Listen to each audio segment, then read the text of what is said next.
Good morning or good afternoon, everyone, depending on where you are joining us from, and welcome to today's webinar. My name is Eugenia, and I'll be your host. It's our pleasure to have Solvias with us today, who will be presenting this webinar titled De-risking and Accelerating Small Molecule Development from Whiteboard to First in Human. Today's guest speakers are Norberto Bonalumi, Director Business Development, Products and Manufacturing Services, and Adriana Edenharter, Team Leader, Process Development, Products and Manufacturing Services. Now I'll provide some housekeeping information before we start. First of all, I would personally like to welcome you to our webinar platform On24. You will notice that this webinar is browser-based, so if you disconnect for any reason, please just click on the link that you received via email to rejoin the session. During today's event, there will be plenty of time to ask questions to our speakers. You can do that via the questions widget on the left-hand side of your screen. Just type your question in this box and click Submit. We'll allocate some time at the end of the session to answer questions or any thoughts that you may have.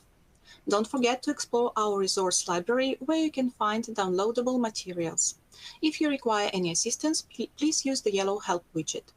In addition, you can move, resize, and maximize any of the windows in front of you to get a better view of the slides. But now, please allow me to welcome Norberto. Over to you. Thank you, Eugenia, for the introduction. Dear colleagues, today you will have the chance to better understand the risk associated with early phase development of small molecules and how to mitigate them. As a start, we believe it's important to give you an overview of biotech funding. Biotech funding has gone from a decade high in 2022 to a substantial drop of pre-pandemic levels in 2023, leading, amongst others, to the highest number of bankruptcies in a decade. Many companies were overvaluated at the onset of the pandemic, which, combined to disappointing clinical resulted in loss of confidence, and in addition, a relative loss of interest in healthcare post-COVID. High inflation and interest rate, geopolitical instability have made investors to go conservative and move towards safer bets. In practice, investors prefer late-stage assets. While the picture recently has slightly improved and healthcare professionals are optimistic about the recovery of this sector, biotech is not out of troubled waters yet, especially when it comes to early phase development. Now, the good news is that the capital is there. Top pharma companies have a large aggregate which they want to invest, but invest wisely. In this context, it's critical for biotech to tread carefully and get it right the first time by successfully progressing early phase candidates through the clinic. In a nutshell, the interest in small molecule brings forth opportunities and challenges in early phase development. The essential ingredient to succeed are de-risking your early phase development, get it right the first time, and accelerate your assets to make them more appealing on one side, and finally, to provide the right cure to patients on the other. Thank you, and I hope this was interesting for you. Now I leave the floor to Adriana, my colleague. Thank you very much. Thank you, Norberto. Hello, everyone, and thank you for joining the webinar. I'm Adriana, and I will guide you through the remaining slides. So the next section will deal about the identification of risks. We will also discuss potential consequences and what mitigation opportunities there are. What you see here is our risk mind map. The risk mind map does not only consist of our own experience. As a CRO, we have the privilege to have worked with many customers. So this risk mind map also contains their experience and their CMC experience. We subdivided the risks into 5 groups to enable here a clearer presentation. So non-phase appropriate development, non-compliance, lacking agility, inadequate communication, and PR&D and manufacturing issues. Out of those 5 groups, we think that the first 2 on top, so PR&D and manufacturing issues, as well as non-phase appropriate development, are the most important ones, the must-haves. Compliance is a given as well, so this is a must-have as well. And lacking agility and inadequate communication they are not strictly necessary, at least not if you get your API on time, quality and quantity, but they're still nice to have. So there is one risk which remains. So less than 10% of the early phase compounds reach commercial application. This risk will not be mitigated by any of the opportunities we talk about later on. It is due to a large degree to lacking efficacy or toxicity. We believe, or no, actually, we even expect that in the near future, there are better AI tools that prevent those compounds from even entering the clinical phases, and that only promising compounds will enter. But for the moment, this is a risk where there is no real mitigation strategy. So I'd like to start with the non-phase appropriate development. So why do we think that this is very important? Basically, you can do too much or too little, and both can have severe consequences. If you have a really extensive program, it is certainly expensive, and that means you potentially have challenges in funding. That again can lead to you not getting the funding and your molecule never entering the clinical phases. If you do too little, then you might have a loss in data, or not a loss, but you don't have enough data for your applications, be that an IND or an NDA.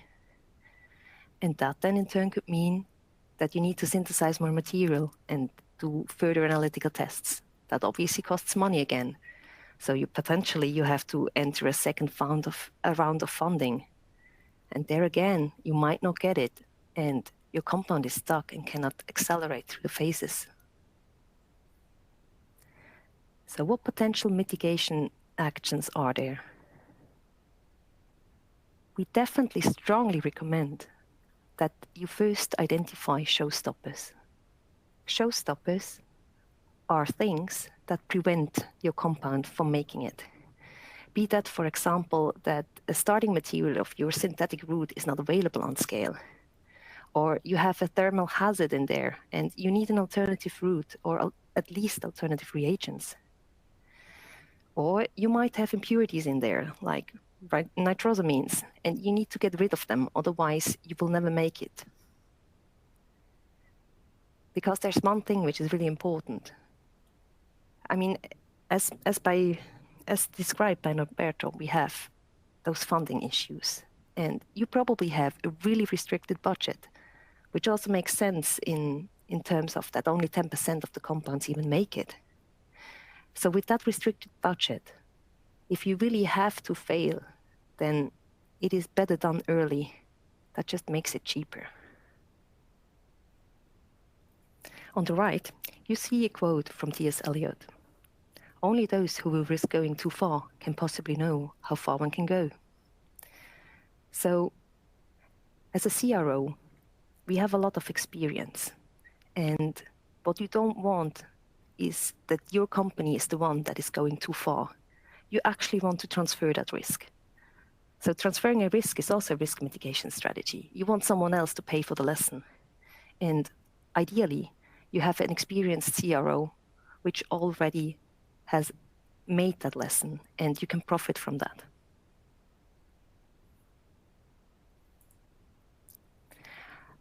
The next group of risks we identified is non-compliance. The first two risks in there, a burdened quality track record, which might lead to the closure of your manufacturing site, or infringement of intellectual property, are actually two things I personally have never encountered. Neither my clients did. But what was clearly true is that they were all afraid of infringement of intellectual property. So these are two risks which are certainly there. I mean, every auditor can tell you of them. But hopefully, you did careful research on your CRO, and then those two things are not too likely. If your process is patent protected, then this is obviously a risk as well. We can't give you a freedom to operate, but when we do our research, we might help you and tell you if you might run into issues or at least if you need to have a closer look. If your product is patented, then this clearly is a showstopper.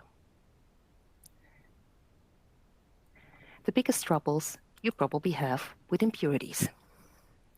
These are the highest challenges for you to reach non-compliance. There are so many different impurities. And also here, there is a lot of experience needed. So what kind of mitigation opportunities are there? First of all, there's tons of guidelines. There's the ICH-M7, the ICH-Q3A to D, and many more. They all give you guidelines on what is tolerated and what not. What you can't get by those guidelines is smarter tricks, or at least it is not written obviously in there. So let me give you an example.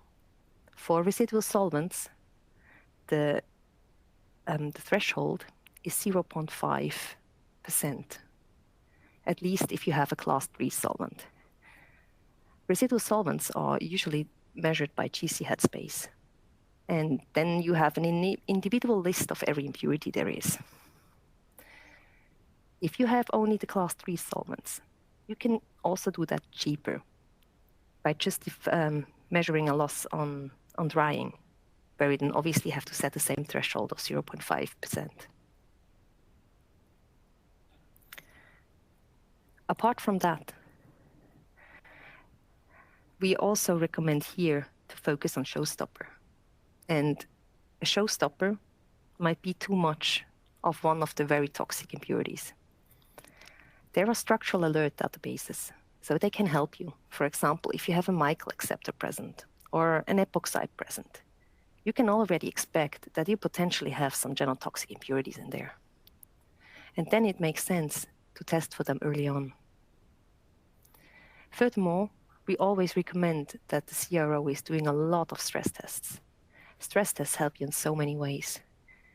They give you an indication if you can wait with a forced degradation study or a stability study, or if they are really urgent. They can also help you generate some impurity markers. If you do a lot of stress tests, then you also get a feeling how good your analytical method is. If it separates all peaks, that's already a really good sign.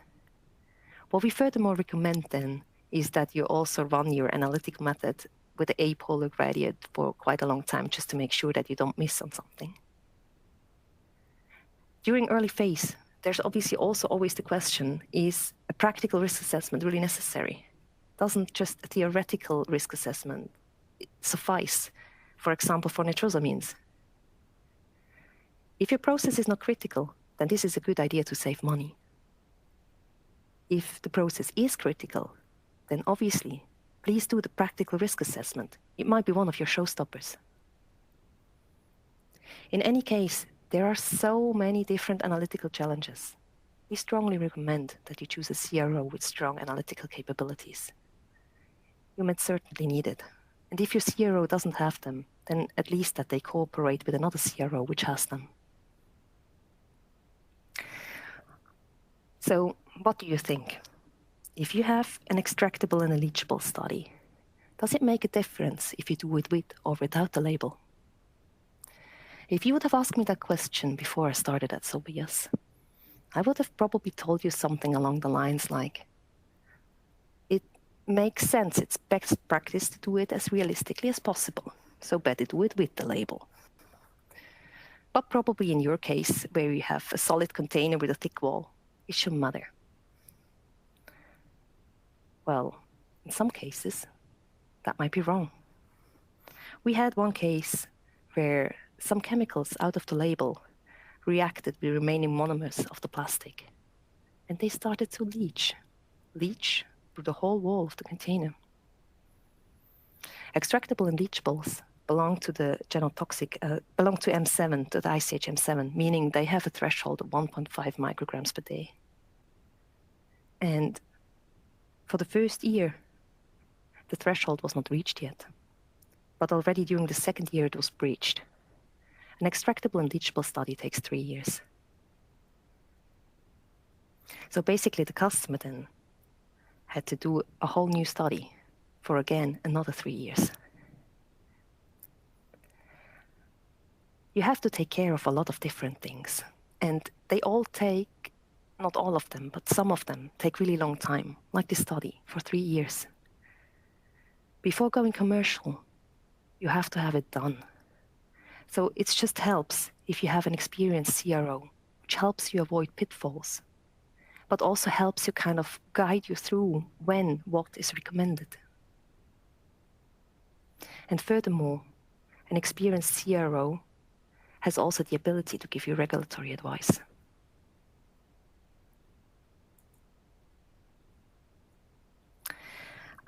I quickly like to make a short discord on nitrosamines because they are getting so important. It's a pretty hot topic. So basically, there are small and large nitrosamines. On this slide, in the red bar, you see the currently listed small nitrosamines. We have 15 at the moment. The regulation is constantly adapting, and the important ones are in the blue bar. So basically, if you have, again, a process which has secondary amines, we're talking about small amines here, meaning solvents or bases. And we're not talking about just secondary amines, but also compounds that might contain secondary amines as impurities, like DMF, dimethylamine, like triethylamine, diethylamine. Then it is really recommendable to screen for them. The genotoxic impurities, they have a threshold of 1.5 micrograms per day. And although nitrosamines are actually genotoxic impurities as well, they are much lower. So the acceptable intake, depending on which one of those 15s you take, is between 18 and 96 nanograms per day. So it doesn't need much, and then you're non-compliant anymore. So make sure to test for them. The larger nitrosamines, the so-called nitrosamine drug substance-related impurities, are of equally disturbing potential. So basically, the acceptance intake is also 18 nanograms per day, at least if you don't have a toxicological assessment. If you have an Ames test and it is truly negative, then your threshold will at least rise to 1.5 micrograms per day. So it would then be classified as a genotoxic impurity. If you have a TD50 out of animal studies, then you could increase that threshold by much. But then we're talking about something really expensive again. And the SIRs are by definition more expensive, because if you don't have a really famous molecule, then you don't have a method for it yet. And there's no impurity marker for it yet. And this first has to be produced. By August 2025, the FDA want to push the acceptable intake limit. And industry is currently fighting against that. But it really looks that by August 2025, FDA will push through, and we all have to make sure that our drugs comply with that acceptable intake.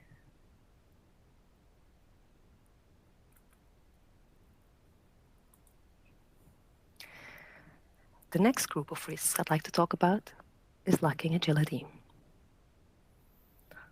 We have changes in priorities, targets, needs. We have the pandemic or a potential new pandemic, and we have the remote location.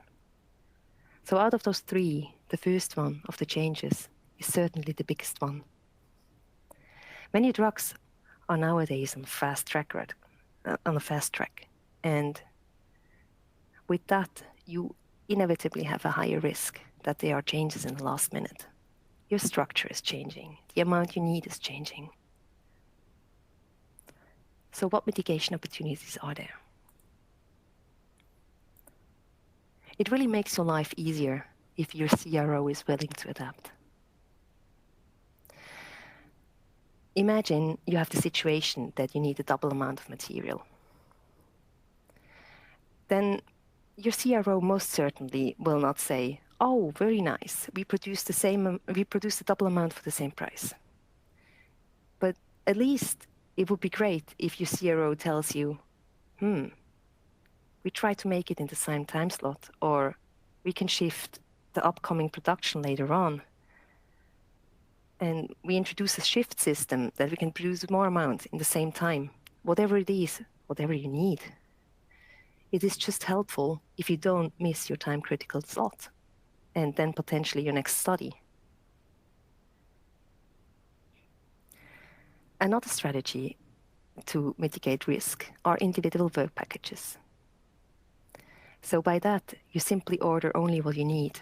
So hopefully you kind of can oversee and predict the next work package completely so that you don't have changes within that work package. And after that one is done, you have a milestone and you discuss again if you will order the next one or not.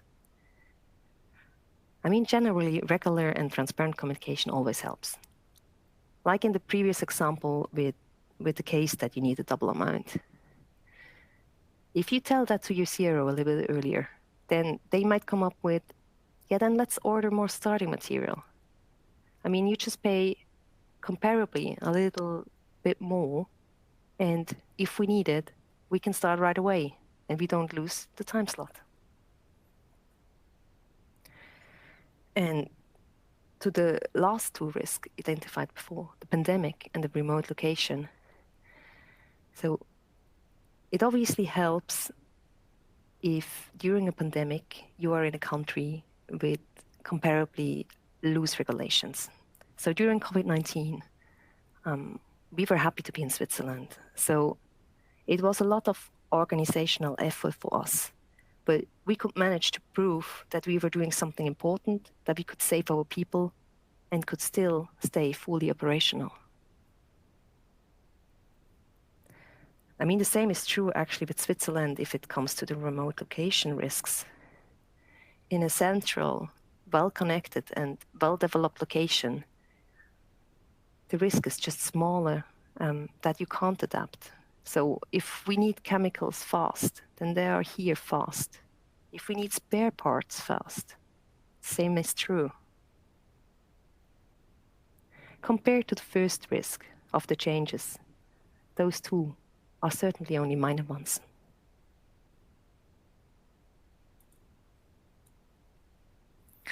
The next group of risk is the inadequate communication.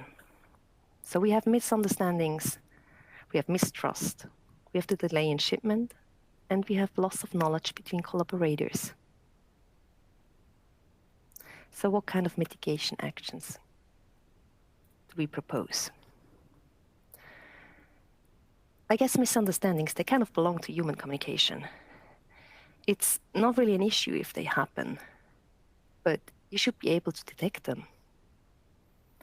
And if you use project management tools, I think you already mitigated that risk. So at least for really crucial things like timeline, quality, and quantity. The same is true if you have regular written updates. All those properties, they should be mentioned somewhere in there. And obviously regular meetings help as well, especially if you include meeting minutes to make sure that both parties understood the same. If you feel a lot of mistrust, then you might also ask for risk assessments of your CRO. But I think the best counteraction against mistrust is really an open and transparent communication. It really makes your life easier if you can trust your CRO. And if you imagine, on the other hand, if your CRO feels like an important part of your project and is really dedicated to deliver, then this is also the much better situation for you. So we would always encourage everything that leads to a good relationship.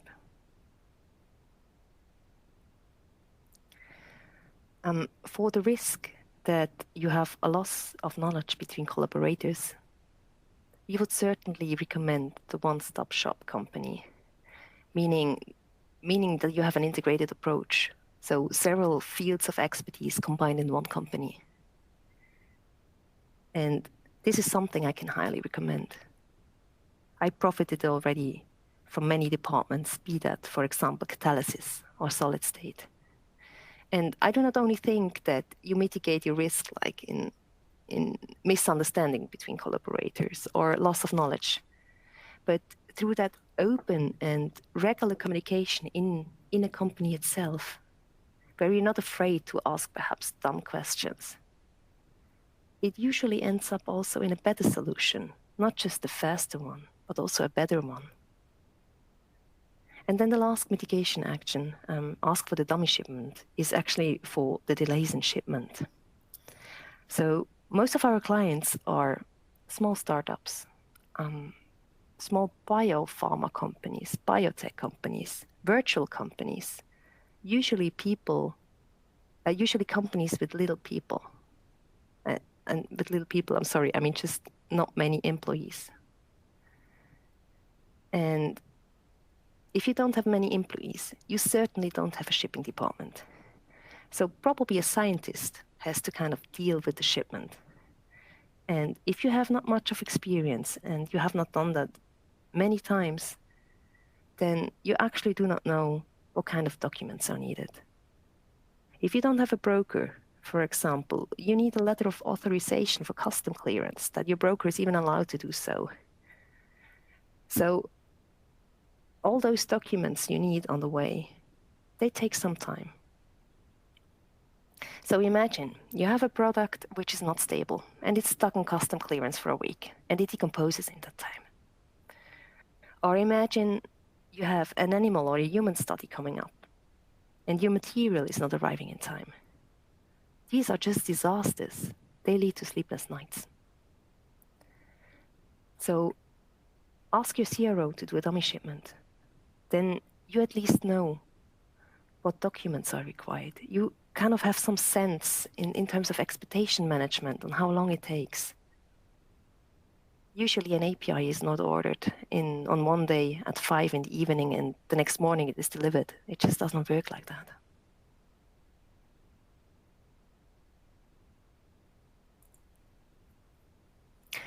The last class are the PR&D and manufacturing issues. So this is actually a huge class, and there are also many, many risks and many mitigation opportunities. So one of the risks we would clearly define is non-scalable process steps. Your medchem group certainly has them. Most of them have column chromatography in there, for example. Non-acceptable reagents or solvents. You most certainly have them in your medchem route. It just doesn't matter on small scale. Analytical challenges. There is not one single project I can remember which didn't have some of them. There are equipment-related challenges, starting material-related challenges, product-related challenges, which are mainly the impurities we already talked about. And there is lacking expertise. And with lacking expertise, I'm not only referring to analytical expertise, but also, as quickly mentioned before, like catalysis or solid-state expertise. So what mitigation actions are there? First of all, as we had it in the phase-appropriate section, identify your showstoppers. You really need to know them, and you have to focus on them. To the starting material-related issues, there is, for example, the high recommendation that you have an international network of qualified and responsive suppliers. Then we would also recommend to always order at least 20 to 30% of extra starting material. This has two advantages. One, you can order your bulk amounts before you finish the PR&D work, because you have some safety buffer. And the second, if you finish your PR&D without having a representative starting material, you might run into issues later on. Both batches might have a purity of 98%. In that property, they're equal, but that doesn't mean that their impurities are equal. If you have a sensitive reaction, that might make the difference. And if your CRO is not already doing it, then ask for a reactor fill-up. Starting materials don't make the big amount of costs. And if you have more material, it certainly doesn't harm. There are also some equipment-related challenges. So make sure that your CRO has a modular equipment. You need to have a seamless transfer from laboratory to pilot plant. It should also be flexible and quick to adapt, depending on your process. Also make sure that your CRO has the capabilities you need in terms of equipment. If you have a debenzoylation under high pressure, you need a CRO possessing autoclaves. If you have a flow reaction, you need flow reactors. If you have electrochemistry, photochemistry, mechanochemistry, there are so many things you potentially might have in your process. Make sure that you select your CRO accordingly. And if you have several things, I mean, obviously there's no cost-efficient way that the CRO possesses them all. Make sure that the CRO has collaborations with other CROs that kind of cover that. As already mentioned many times before, there is no process development, or at least no efficient process development, if you don't have several analytical tools. HPLC and GC are not enough. You need NMR and MS for structure identification. You need a DSC to assess your thermal risk. You need an IPC MS to get your residual metal contents, especially if you have catalysis reactions.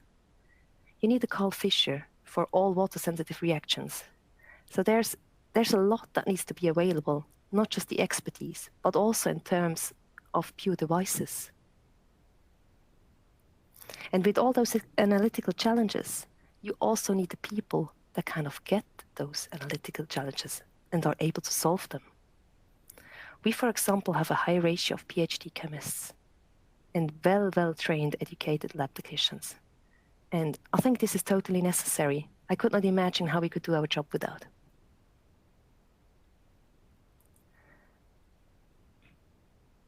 There are also kind of mitigation opportunities which are really related to the scale-up itself. So simulate longer process times.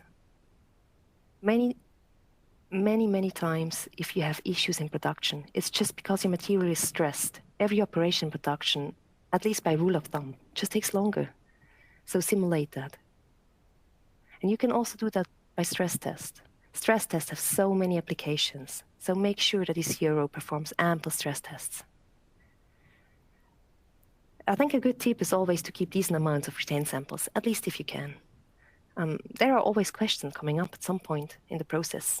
If you have a linear sequence of 9 steps, and there's a question step number 6, and you don't have any material left, there's a really low chance that you really do and resynthesize the first 6 steps, just to get that hypothesis proved or not. But if you prove it or not, then you might also de-risk your process. You have learned something. So keep your retained samples if you can. And the next thing is keep your model liquor of the first production on scale of your last step of your API. It is a true treasure trove in terms of impurities. You will need them later on. Related to the non-compliant solvent and reagents. So obviously, if they're really non-compliant, you have to remove or replace them. In early phases, quite a lot is still allowed. So if compliant, then at least you have to reduce them. And for the last 2 points, catalysis experts and solid-state experts, I have prepared 2 extra slides. So why do you need catalysis experts? Potentially you don't. In our experience, roughly 50% of all productions contain a catalysis step. This is also kind of represented on the graph on the right. So in blue, you see the percentage on protocols they analyzed and to which percentage some reactions are present. So we have the Suzuki reaction with around 20%. We also have the Buchwald or the Sonogashira. We have a benzyl deprotection, which is usually done with hydrogen, also metal catalyzed. And the reductive amination might also be metal catalyzed. So if you belong to this roughly 50%, then definitely choose a CRO with a lot of catalysis expertise. There are so many things that can go wrong with the scale-up of a catalysis step.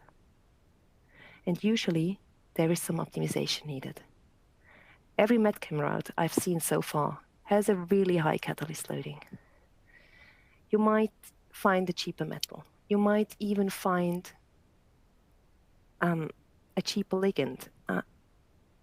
Potentially you find an earth-abundant metal instead of a precious metal, which is cheaper again. Potentially you can reduce your catalyst loading. You have a cleaner profile. You can have a more bending solvent. You can have a process which produces less waste. There are so many options.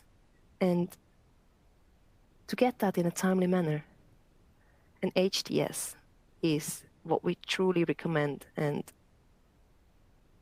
we appreciate ours a lot.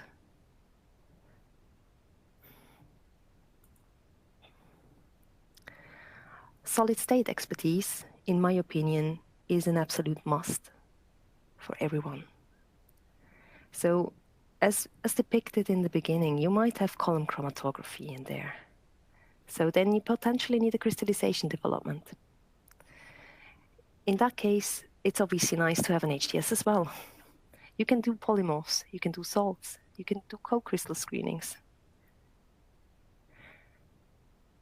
But it doesn't only help with the crystallization. I mean, perhaps you do not even need the crystallization. Perhaps you can solve it with a precipitation or an extraction.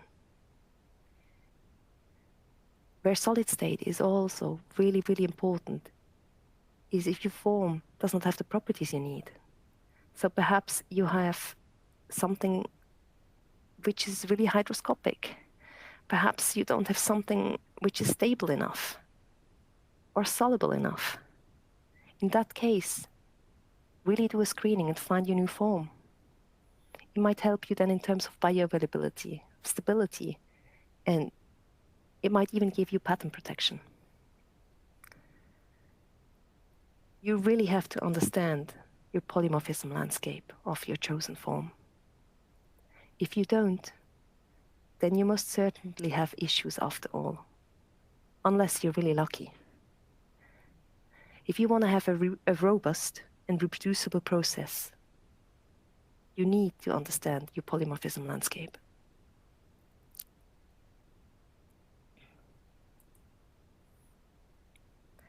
So what I can really recommend is that one-stop shop. If you have an integrated solution, then all the different experts can profit from each other. And as mentioned in the beginning, I truly think that this then leads to a better process and not just de-risk your process. So I'd like to quickly show you a case study of ours, which kind of summarizes a lot of what I just said before. This is one of our simpler molecules, actually. So usually nowadays, molecules are more complex. But what you see here is a typical example of a medchem group. It has actually a lot of properties in there we see over and over again. You have column chromatography. In your catalysis step, you have a high catalyst loading, you have an exotic ligand which is not available on scale, and you have a toxic solvent. What they do here is they have a racemic reduction. So basically they afterwards have to separate their non-simers by solid moving bed chromatography. And in the end, what they got, in this case, it was a HCl salt, which was just thermally not stable. Furthermore, it had still a high heavy metal content because of the high palladium loading in the Suzuki coupling. So what we then offer is what I described before as these single work packages, so an item-based approach. We first have a chemical and analytical development. There we basically do the process development as well as catalysis development. Those two things can obviously also be separated in case you don't want to have catalysis development.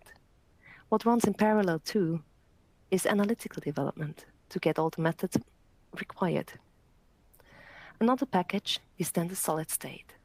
So there we had the salt and co-crystal screening for the API, including then accelerated stabilities to make sure that the thermal stability was solved. And we had a polymorphism and crystallization feasibility study for one of the intermediates.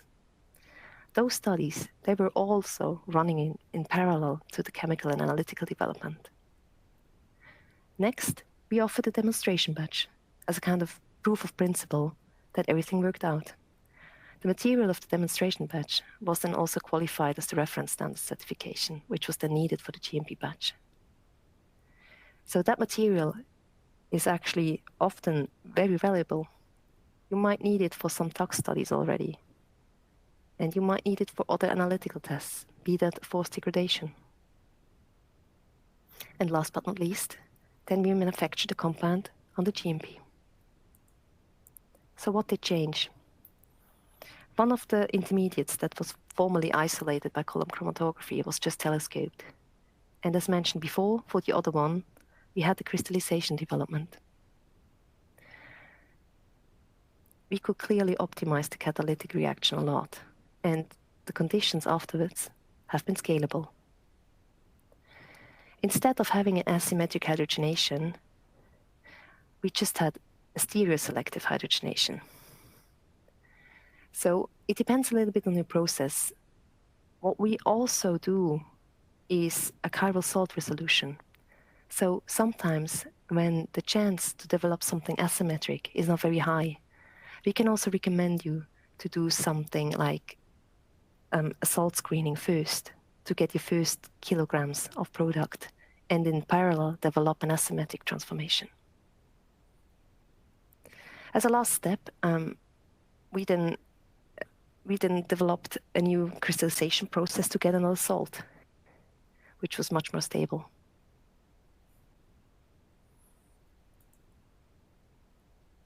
And here just an example of the timeline. Obviously, to speed up your process, everything was running in parallel to then support the GMP manufacturing in the end.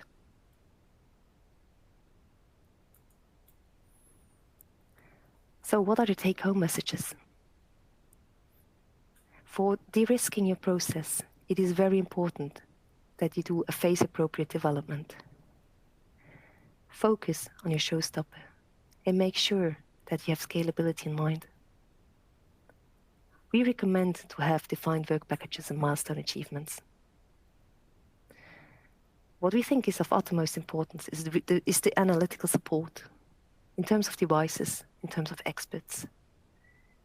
And we would always recommend that you choose a highly flexible CRO, that they can react on your changing requirements. Project management is obviously very important as well, especially to avoid any communication issues. And experience is just one of the biggest factors to de-risk your process. To accelerate it, I think it's very important to have parallelized work streams. So everything takes time. If you do it in parallel, you just save a lot. The HDS is actually so beneficial. I mean, automation, in my opinion, is just the way of the future. It helps you everywhere to accelerate your development. And as mentioned before, we really recommend also an integrated approach. If several experts can work together, it is not just fastening up your project, it's really making the process better. Obviously, also experience helps in accelerating. And in that case, it's less about, I mean, obviously it does accelerate, but it's also avoiding the pitfalls, because the pitfalls will cost you so much time. So get it right the first time.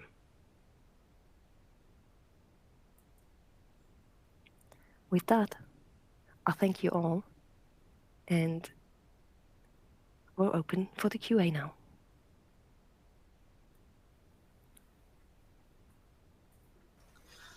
And thank you very much for this presentation. Just a reminder for the audience to ask questions. You can send them via the questions widget. Just type them in this box and click submit. Please note that you can still send your questions after the webinar, and they will be answered at a later date. Okay, and it looks like we've got several questions already. And our first question is, do you think that drugs in early phase development changed over time? Yes, I think they do. They got much more complex. Honestly, I mean, there's actually a push from academia for many years now, when they kind of claim that in nature, not everything is planar. And when there was that development of several catalysis reactions to kind of put planar rings easily together, then it was really, it was just a simple task to build up libraries like that. And with that, many of the drugs got planar too. And I think it slowly changes. There's more chirality. Not as much as I think would be necessary, but we'll see what the future brings. Yeah, thank you very much. And we have another question from the audience. How the pharmaceutical development pipeline evolving, and to which percentage do drugs in early phase development still originate from big pharma?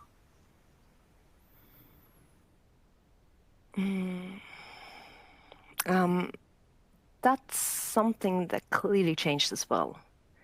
So I think 10 or 20 years ago, big pharma was the main player, certainly the main player to bring new molecules into our pipelines.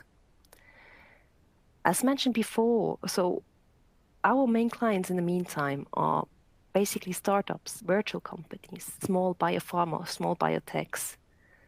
So I would say the majority of compounds now, they come from them.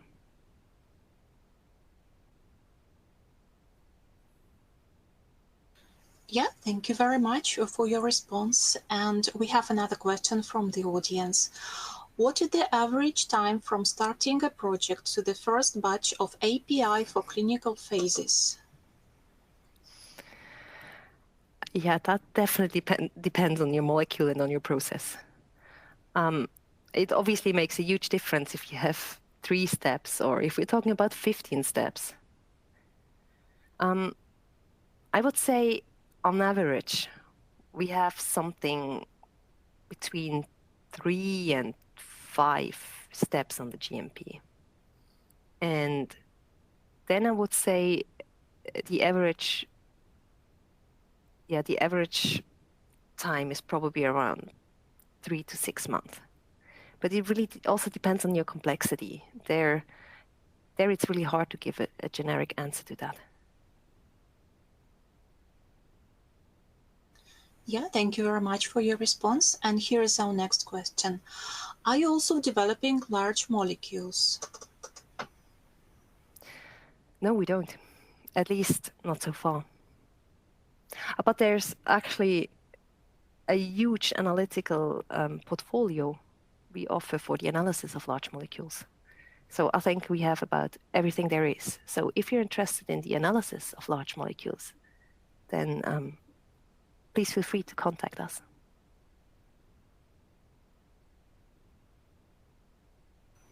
And perhaps even to add here, we acquired Surgentis, so we are also active in the genomic business in the meantime.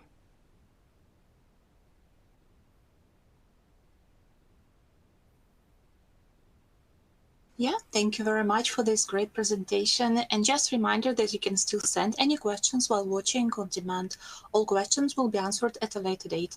I would like to thank Adriana and Norberto for this presentation and Solvias for sponsoring this session. To the attendees, you will receive an email telling you how you can access the on-demand version of this webinar. You can also access this through our website, which is bmi-live.com. We look forward to sharing further webinars with you, so please do keep an eye on the website just mentioned. Thank you once again, and I hope you all have a nice day. Thank you. Thank you very much.